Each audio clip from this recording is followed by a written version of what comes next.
मैं दफ्तर के टूर पर मुंबई गया था। कंपनी का काम तो 2 दिन का ही था, पर मैंने बॉस से मुंबई में एक दिन की छुट्टी बिताने की इजाज़त ले ली थी। तीसरे दिन शाम की फ्लाइट से मुझे कोलकाता लौटना था। कंपनी ने मेरे ठहरने के लिए एक 4 सितारा होटल बुक कर दिया था। होटल काफ़ी अच्छा था। मैं चेक इन कर 10वीं मंजिल पर अपने कमरे की ओर गया। मेरा कमरा काफ़ी बड़ा था। कमरे के दूसरे छोर पर शीशे के दरवाजे के उस पार लहरा रहा था अरब सागर। थोड़ी देर बाद ही मैं होटल की लॉबी में सोफे पर जा बैठा। मैंने वेटर से कॉफ़ी लाने को कहा और एक मैगजीन उठाकर उसके पन्ने यूं ही तस्वीरें देखने के लिए पलटने लगा। थोड़ी देर में कॉफ़ी आ गई तो मैंने चुस्की ली। तभी एक खूबसूरत लड़की मेरे बगल में आ बैठी। वह अपने आप से कुछ बके जा रही थी। उसे देखकर कोई भी कह सकता था कि वह गुस्से में थी। मैंने थोड़ी हिम्मत जुटाकर उससे पूछा, कोई दिक्कत? आपको इससे क्या लेना देना? आप अपना काम कीजिए। उसने रूखा सा जवाब दिया। कुछ देर में उसका बड़बड़ाना बंद हो गया था। थोड़ी देर के बाद मैंने ही दोबारा कहा, बगल में मैं कॉफ़ी पी रहा हूँ और तुम ऐसे ही उदास बैठी हो। अच्छा नहीं लग रहा है।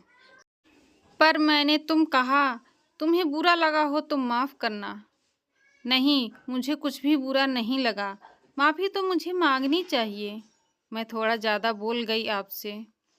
इस बार उसकी बोली में थोड़ा अदब लगा तो मैंने कहा, इसका मतलब कॉफ़ी पीने में तुम मेरा साथ दोगी?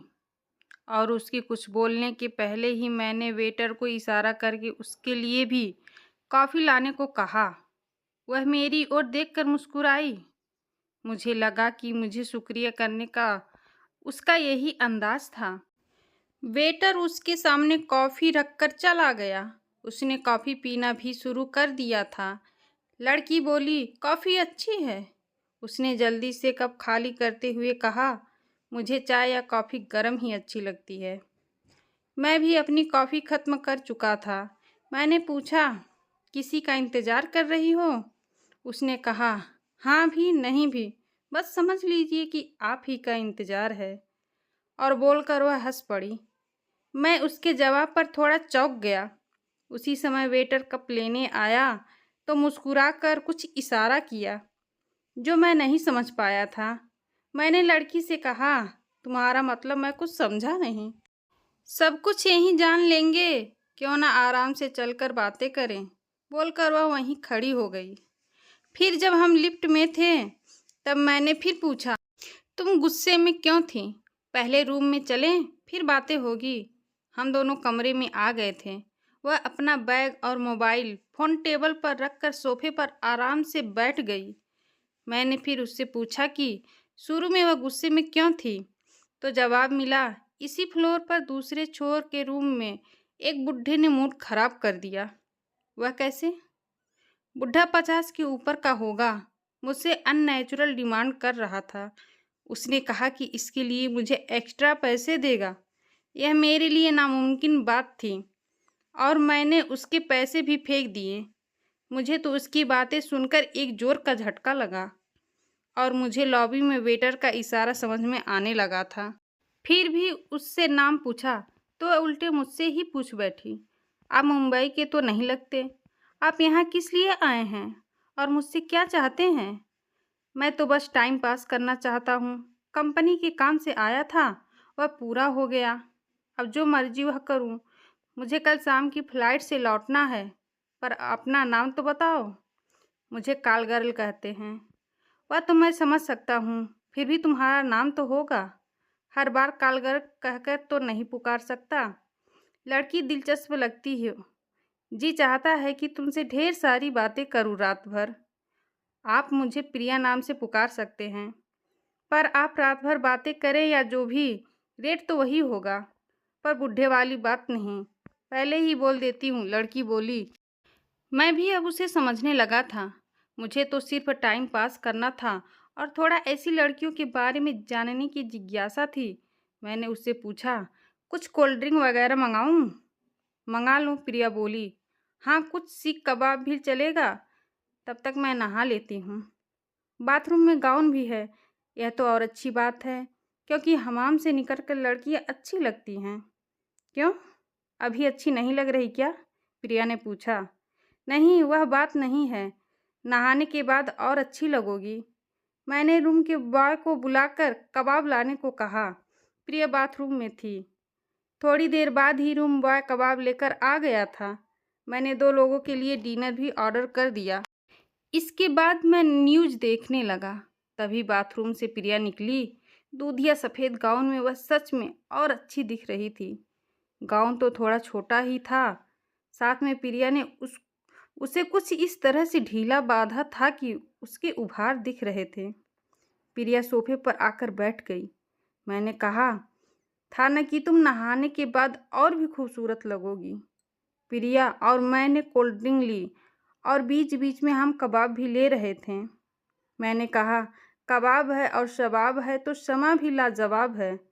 अगर आपकी पत्नी को पता चले कि यहाँ क्या समा है तो फिर क्या होगा? सवाल तो डरावना है, पर इसके लिए मुझे काफ़ी सफ़र तय करना होगा। हो सकता है ताउम्र।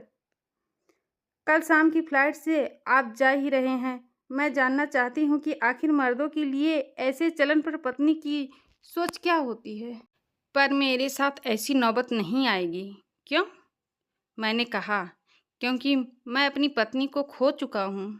27 साल का था जब मेरी शादी हुई थी और 5 साल बाद ही उसकी मौत हो गई थी।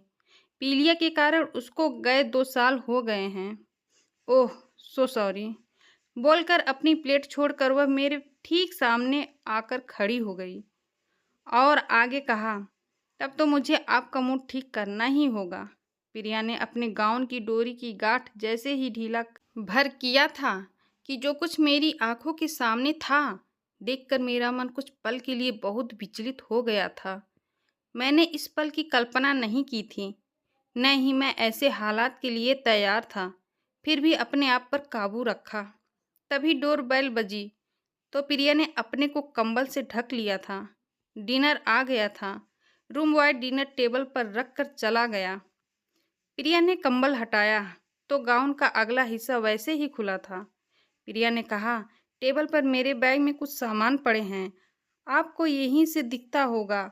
आप जब चाहें इसका इस्तेमाल कर सकते हैं। आपका मूड भी तरोताज़ा हो जाएगा और आपके मन को शायद इससे थोड़ी राहत मिले। जल्दी क्या है, सारी रात पड़ी है। हाँ, अगर कल दोपहर तक फ्री हो तो और अच्छा रहेगा।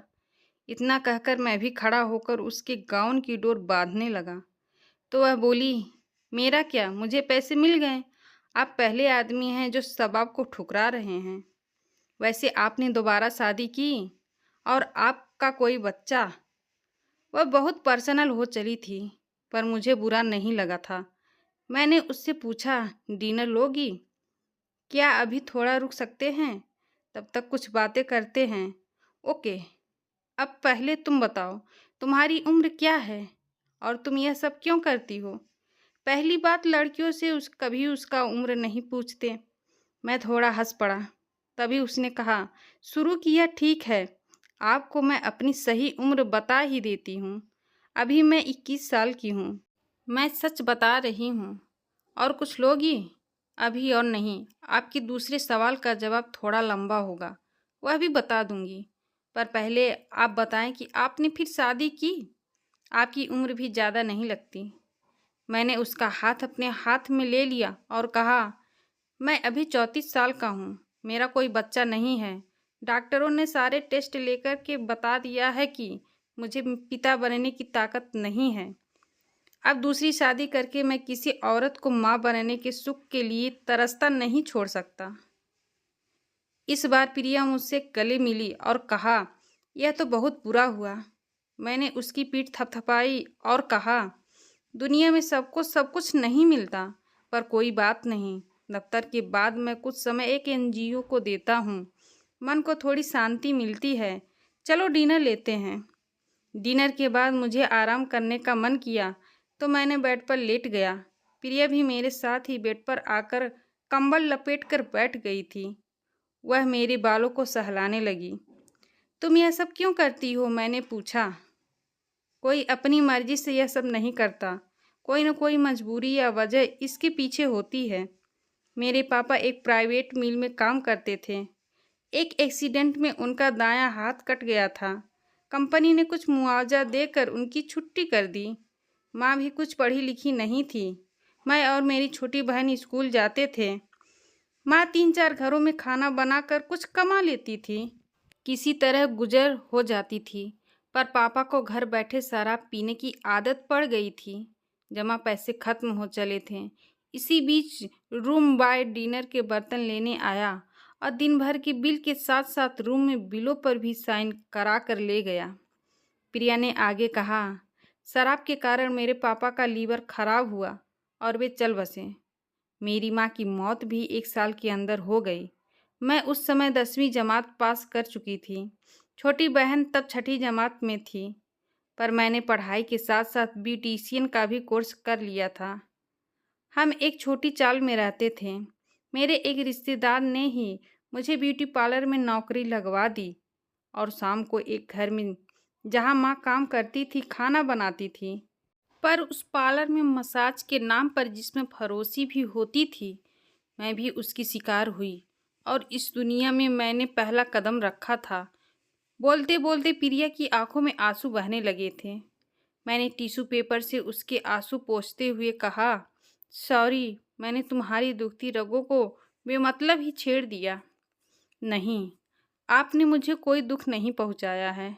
आंसू निकलने से कुछ दिल का दर्द कम हो गया, बोलकर प्रिया ने आंसू पोंछते हुए कहा, पर यह सब मैं अपनी छोटी बहन को सेटल करने के लिए कर रही हूँ। वह भी 10वीं जमात पास कर चुकी है और सिलाई कढ़ाई की ट्रेनिंग भी पूरी कर ली है। अभी तो एक बिजली से चलने वाली सिलाई मशीन दे रखी है। घर बैठे बैठे कुछ पैसे वह भी कमा लेती है। मैंने एक लेडी टेलर की दुकान देखी है, पर सेठ बहुत पगड़ी मांग रहा है। उसी की जुगाड़ में लगी हूँ। यह काम हो जाए तो दोनों बहनें उसी बिजनेस में रहेंगी।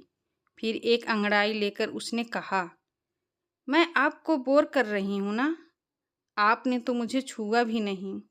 आपको मुझसे कुछ नहीं चाहिए तो कहें। मैंने कहा, अभी सारी रात पड़ी है, मुझे अभी कोई जल्दी नहीं। जब कोई ज़रूरी होगी कहूँगा। पर पार्लर से होटल तक तुम कैसे पहुँची? पार्लर वाले ने ही कहा था कि मैं औरों से थोड़ी अच्छी और स्मार्ट हूँ, थोड़ी अंग्रेजी भी बोल लेती हूँ। उसी ने कहा था कि यहाँ ज़्यादा पैसा कमा सकती हो और पार्लरों में पुलिस की रेड का डर बना रहता है। फिर मैं होटलों में जाने लगी। इसके बाद प्रिया ने ढेर सारी बातें बताई। होटलों की रंगीन रातों के बारे में कुछ बातें मैंने पहले भी सुनी थी, पर एक जीते जागते इंसान जो खुद ऐसी जिंदगी जी रही है के मुंह से सुनकर कुछ अजीब सा लग रहा था। इसी तरह की बातों में ही आधी रात बीत गई। तब प्रिया ने कहा, मुझे अब जोरों की नींद आ रही है, आपको कुछ करना हो? प्रिया अभी तक गाउन में ही थी। मैंने बीच में ही बात काटते हुए कहा, तुम दूसरे बेड पर जाकर आराम करो और हाँ, बाथरूम में जाकर पहले अपने कपड़े पहन लो। बाकी बातें जब तुम्हारी नींद खुले तब। तुम कल दिन में क्या कर रही हो? मुझसे कोई गुस्ताखी तो नहीं हुई? सर, आपने मुझ पर इतना पैसा खर्च किया है और नहीं नहीं, मैं तो तुमसे बहुत खुश हूँ। अब जाओ अपने कपड़े बदल लो। मैंने देखा कि जिस लड़की में मेरे सामने बिना कुछ कहे गाउन खोलने में जरा भी संकोच नहीं था, वही अब कपड़े पहनने के लिए शर्मसार हो रही थी।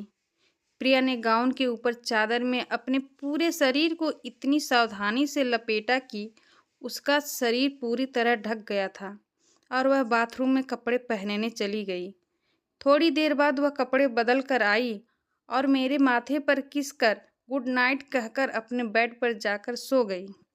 सुबह जब तक मेरी नींद खुली, प्रिया फ्रेश होकर सोफे पर बैठी अखबार पढ़ रही थी। मुझे देखा तो गुड मॉर्निंग कहकर बोली, सर आप फ्रेश हो जाएं या पहले चाय लाऊं? हाँ, पहले चाय ही बना दो, मुझे बेड टी की आदत है। और क्या तुम शाम 5 बजे तक फ्री हो? तुम्हें इसके लिए मैं एक्स्ट्रा पैसे दूंगा। सर मुझे आप और ज़्यादा शर्मिंदा ना करें। मैं फ्री नहीं भी हुई तो भी पहले आपका साथ दूंगी। बस मैं अपनी बहन को फ़ोन करके बता देती हूँ कि मैं दिन में नहीं आ सकती। प्रिया ने अपनी बहन को फ़ोन किया और मैं बाथरूम में चला गया। जाते जाते प्रिया को बोल दिया कि फ़ोन करके नाश्ता भी रूम में ही मंगवा ले। नाश्ता करने के बाद मैंने प्रिया से कहा, मैंने एलिफेंटा की गुफाएं नहीं देखी है, क्या तुम मेरा साथ दोगी? बेशक दूंगी। थोड़ी देर में हम एलिफेंटा में ही थे। वहाँ तकरीबन 2 घंटे हम साथ रहें। मैंने उसे अपना कार्ड दिया और कहा, तुम मुझसे संपर्क में रहना। मैं जिस एनजीओ से जुड़ा हूँ उससे तुम्हारी मदद के लिए कोशिश करूँगा। यह संस्था तुम जैसी लड़कियों को अपने पैरों पर खड़ा होने में ज़रूर मदद करेगी। मैं तो कोलकाता में हूँ, पर हमारी ब्रांच का हेडक्वार्टर यहाँ पर है। थोड़ा समय लग सकता है, पर कुछ न कुछ अच्छा ही होगा। प्रिया ने भरे गले से कहा, मेरे पास आपको धन्यवाद देने के सिवा कुछ नहीं है। इसी दुनिया में रात वाले बुड्ढे की तरह दोपाया जानवर भी हैं और आप जैसे दयावान भी। प्रिया ने भी अपना कार्ड मुझे दिया। हम दोनों लौटकर होटल आए। मैंने रूम में ही दोनों का लंच मंगा लिया। लंच के बाद मैंने होटल से चेकआउट कर एयरपोर्ट के लिए टैक्सी बुलाई। सामान डिग्गी में जा चुका था। जब मैं चलने लगा तो उसकी ओर देखकर बोला, प्रिया मुझे तुम्हें और पैसे देने हैं। मैं पर्स से पैसा निकाल रहा था कि इसी बीच टैक्सी का दूसरा दरवाज़ा खोलकर वह मुझसे पहले जा बैठी और कहा, थोड़ी दूर तक मुझे लिफ्ट नहीं देंगे? क्यों नहीं, चलो। कहाँ जाओगी? एयरपोर्ट। मैंने चौंक कर पूछा, एयरपोर्ट क्यों? क्या मैं एयर ट्रैवलर नहीं कर सकती? और आगे से आप मुझे मेरे असली नाम से पुकारेंगे। मैं पायल हूँ। और कुछ देर बाद हम एयरपोर्ट पर थे। अभी फ्लाइट में कुछ वक्त था। उसने पूछा, तुम्हें कहाँ जाना है? बस यहीं तक आपको छोड़ने आई हूँ, पायल ने मुस्कुरा कर कहा। मैंने उसे और पैसे दिए तो वह रोते रोते बोली, मैं तो आपके कुछ काम न आ सकी, ये पैसे आप रख लें। पायल, तुमने मुझे बहुत खुशी दी है। सबका भला तो मेरे बस की बात नहीं है। अगर मैं एनजीओ की मदद से तुम्हारे कुछ काम आऊँ तो वह खुशी शानदार होगी। दोस्तों, अगर यह वीडियो आप लोगों को पसंद आई हो तो वीडियो को लाइक और चैनल को सब्सक्राइब कर दें। धन्यवाद।